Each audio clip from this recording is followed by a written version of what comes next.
Nii, jätkame eestikeelse piibliraamatu lugemisega. Tartust tükitud 1897 Lagmani juures. Järjega oleme 8. õpetusnädala prohvetite portsjonis.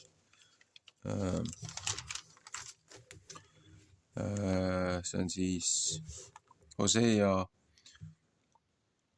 11.7 kuni 12.12 ja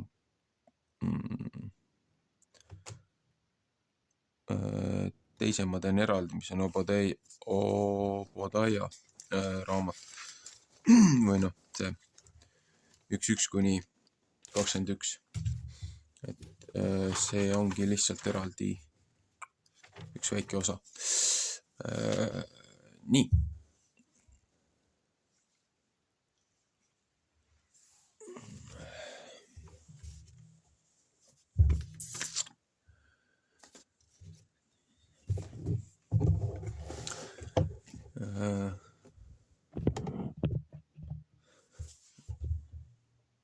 See on siis Hosea raamat 11.7. Ja minu rahvas seisab kahe vahel ja minu rahvas seisab kahe vahel, et nemad minust ära taganenud. Kui prohvetid teda kõige kõrgema poole kutsuvad, ei tõsta ükskigi ennast üles Jehova poole. Kas pean ma sind üle andma, Efraim, pean ma sind ära andma, Iisrael? Kas ma pean sind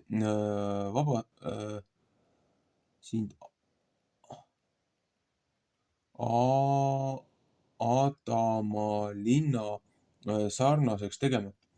Pean ma sind Seboimi sarnaseks tegema? Mu süda pöörab ennast mu sees, mu hale meel põleb hoopis su pärast.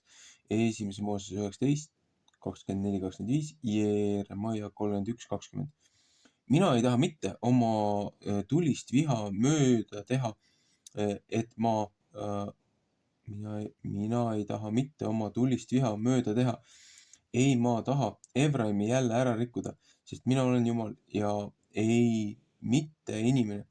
Su keskel olen ma püha, aga nüüd ei tule ma mitte sinna. 5. Mooses 23-19.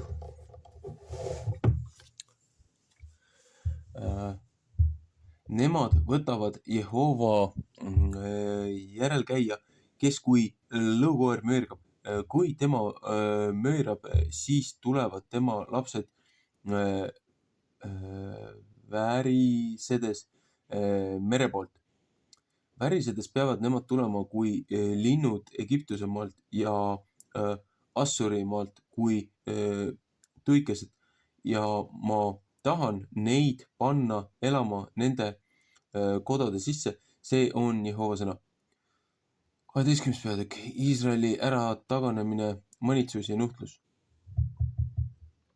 Efraimi rahvas on mind valega ja Iisraeli sugu kavalusega ümber piiranud. Aga Juuda jääb kõvasse Jumala juurde ja on ustav pühade juures. Efraim söödab ennast tuulega ja ajab taga päeva tõusmise tuuli. Iga päev teeb ta palju valet ja ära raiskamist. Puhu teevad nemad seaduse Assuriga. Puhu viiakse õli Egiptuse maale. Aga nüüd on Jehoval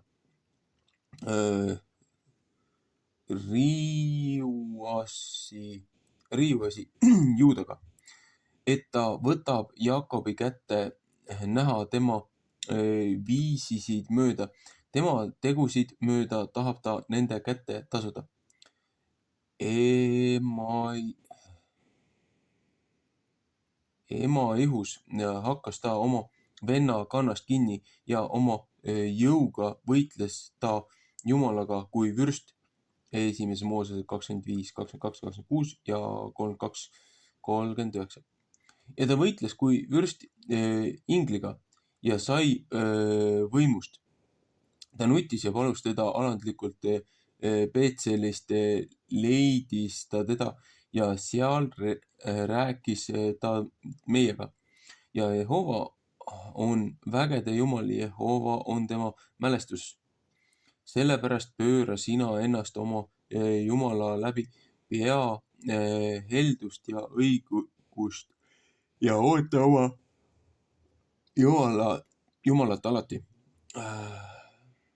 Kaupmehe käes on kavalad vaekausid. Ta teeb hea meelega liiga. Ja siiski ütleb Efraim, ma olen ometi rikkaks saanud, ma olen jõudu enesele leidnud.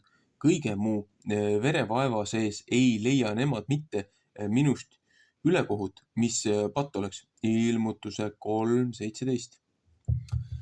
Aga mina olen Jehova su Jumal, kes sind Egiptuse maalt toonud.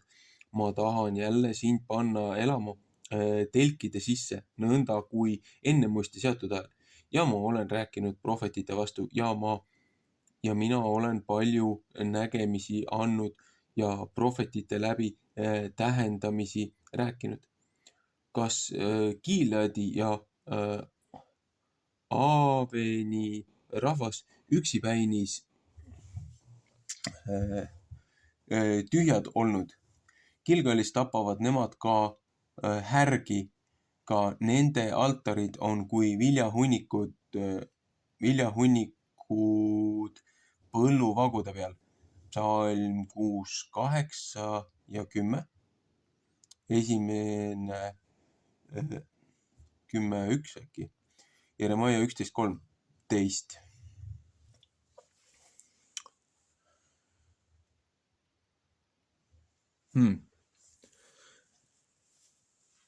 No.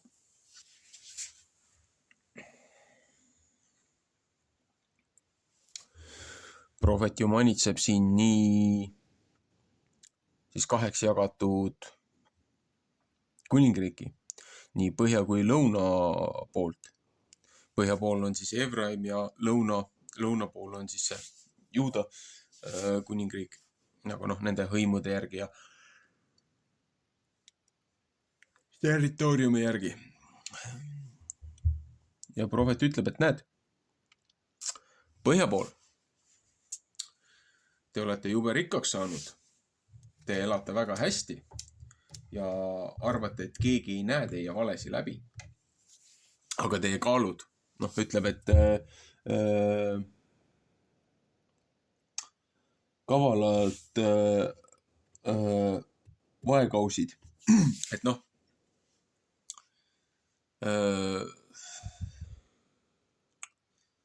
kaaludega on mängitud ja petetud kaaludega on endale see varandus hangitud. Et kui võtta siit nüüd seda paralleeli nagu Vana Testamendiga, et Jaakob elas siis tribulatsioonide aeg 7 aastat teenis esimese naise pärast. 7 aastat tegelikult teenis selle naise pärast, keda ta tahtis saada. Aga talle valega, valskusega anti teine. Siis ta pidas oma selle 7-päevase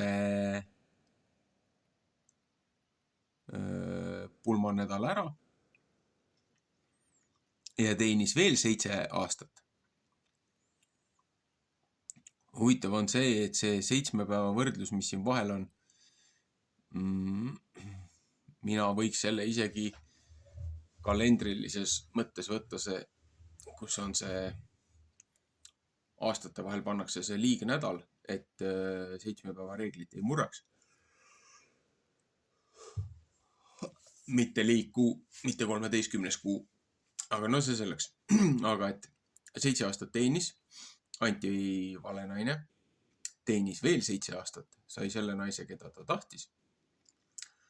Aga selle 2 naisega ta sai juba hunniku lapsi. Ja siis teenis veel 6 aastat, et siis oma majapidamine ära toita. Aga selle aja jooksul siis see, kelle juures ta teenis, muutis seda ühepoolselt valskusega seda lepingut, nähes, et looja on küll meest õnnistanud, aga ikkagi oli vaja jama keerata. Ja siis, kui ta nägi, et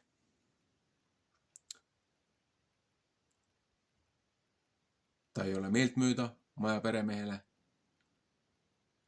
ta ei vaata hea silmaga ei tema peale ega ta naiste peale, ehk siis maja peremehe tütarde peale ja nende laste peale, siis oli aeg lahkuda. No.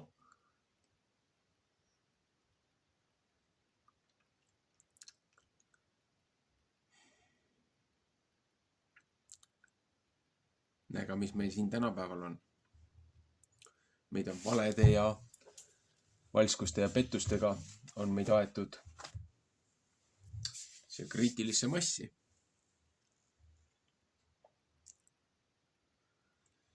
Viimane aeg on igasugustest nendest lepingutest ja nendest asjadest lahti öelda. Tulgu või veeuputus või tuli, aga kõik need ikked, mis meie peale on pandud, salajased valelepingud, need, kes on need allkirjastanud, need tuleks rahva reetmise eest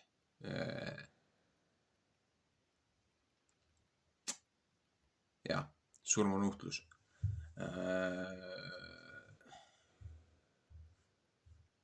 See, kuidas meie rahvas, meie maa, meie territoorium on maha müüdud mingitele korporatsioonidele,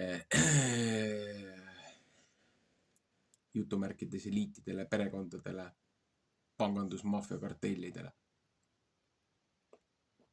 See kõik on kriminaalne. Ja igasugused need Euroopa Liidud ja muud organisatsioonid, muud organid, asjad, mis on vastuolus põhiseadusega, vastuolus meie nii-öelda Trumpliga rahva eneseteostuse manifestiga. Nendest kõigist tuleks välja astuda ja need, kes on sellele alla kirjutanud, need tuleks isikuliselt vastutusele võtta, nende varad konfiskeerida, panna siis nende lepingute katteks ja tõmmata rahvas välja. Ja kui nad üritavad maad pageneda või on kuskil eksiilis, tuleb nad tagasi tuua ja vastavalt nendega siis käituda. See, et nad põgenevad kuskile Hispaaniasse või ma ei tea, Kariibi merele või kuhu iganes, see ei vabasta neid sellest vastutusest.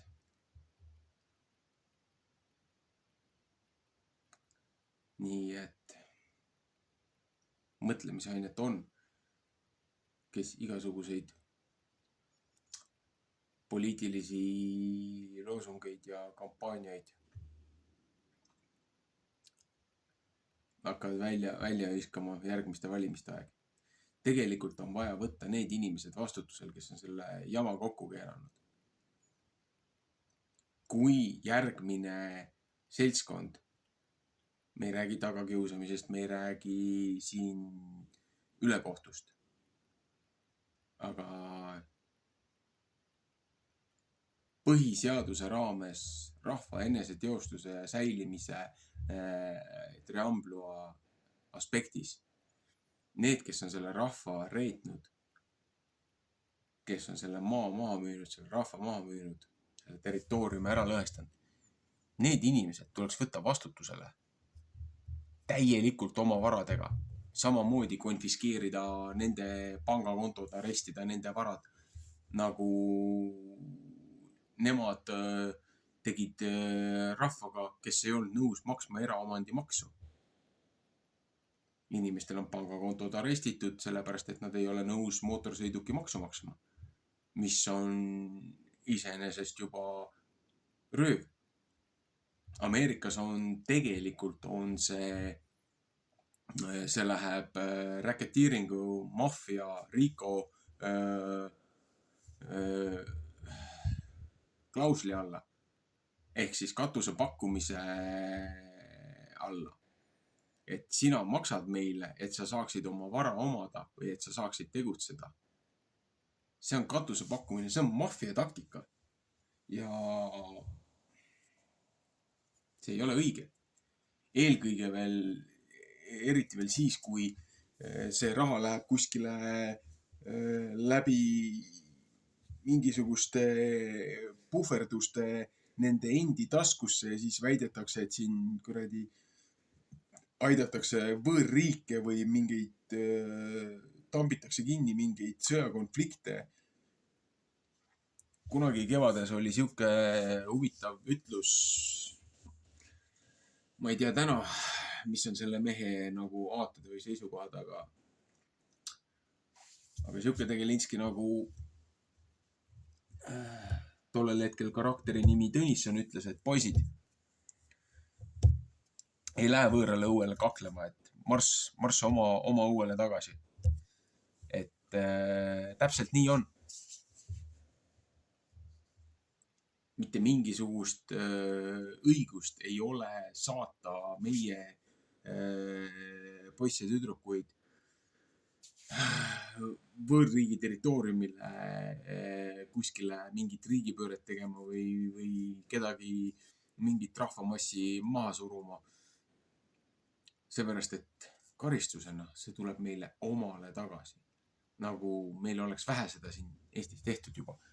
Et me oleme juba okupeeritud, meil on juba NATO väed sees, võõrriikide sõjaväed ja nendel on autonoomsed territooriumid, kus Eesti riigi põhiseadus ei kehti. See on igasuguse iseseisvuse deklaratsiooni peale sülitamine või sõna otseses mõttes sittumine. Et kui sinu territooriumil lehvib võõrriigi lipp, sul on juba ründavad väed sees ja kui sinu territooriumil lehvib võõrvägede armee või salga või üksuse lipp. Sorry, sa oled juba okupeeritud. See käib igasuguste nende sotsiaalsete aktivistide ideoloogiate lippude kohta ja samamoodi. Kui meil lehvivad siin igasugused vikerkaare lipud ja igasugused, ma ei tea, mingisuguste muude liikumiste lipud, siis nagu sorry, see on okupeeriv vägi, see on juba rahva reetmine.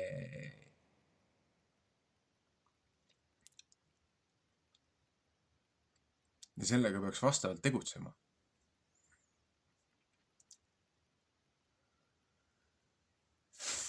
Ühesõnaga, mõtlemiseks.